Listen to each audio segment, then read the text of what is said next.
This full-frame cinema zoom lens costs a little under $3,000 and weighs as much as this many books, while this little photography prime costs $150 and weighs just this much. Both of them are cylinders full of over-engineered glass, but they're so different it's almost unfair to compare them, and that's exactly what I'm doing today. I've shot two very different scenes with both lenses, because I want to see what happens when you definitely don't choose the right lens for the job. So for this first scene, I wanted to really feel the weight difference, so I chose to film outside and without a tripod. Now let me tell you, shooting handheld like this was tiring. I worked up a sweat and I could really feel the burn in my arms after just a few minutes. But the extra weight did stabilise the camera, so as long as I'm not recording a long interview, a heavy lens can actually be preferable. Let's be honest though, no matter how strong you are, this lens works better on a tripod or a counterbalanced shoulder rig. Now switching to the small lens, we can't zoom in, so we'll have to move around to get wider or tighter shots. But that's no problem because this thing is so light. Now I had planned to film the same shots with both lenses for the sake of a fair comparison, but I ended up getting an extra shot with the small lens just because it was so easy to move around. I'm not saying that you can't get all of the same shots with a cinema zoom, but if I was shooting all day, I'd need to build up my stamina or bring some extra gear to help support that weight. The next thing that stood out to me comparing the two lenses is the focus ring. The small photography lens is not really designed for filming, and that couldn't be more obvious than when I'm trying to pull focus.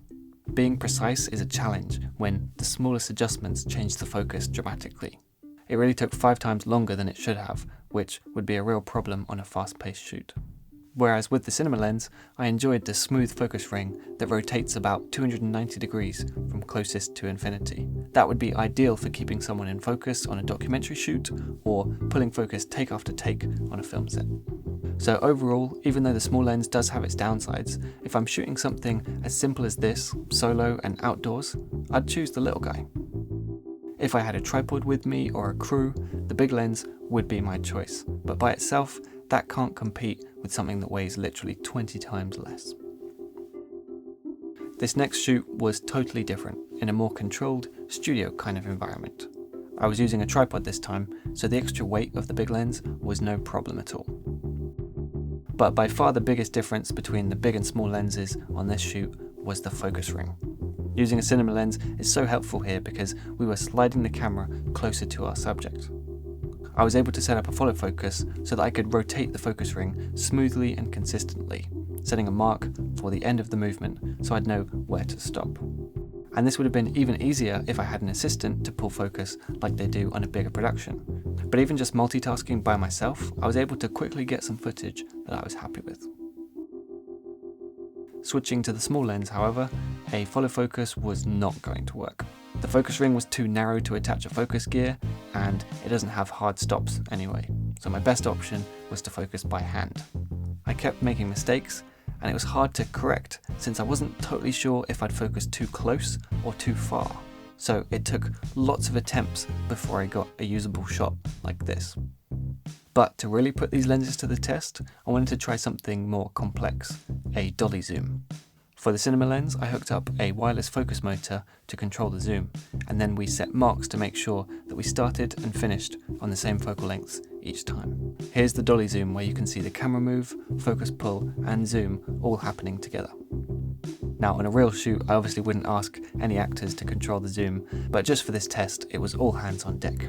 Now switching over to the other lens, we'll need a workaround to be able to zoom, so I made sure that I was shooting in the highest resolution possible and then digitally cropped my footage in post to simulate a zoom.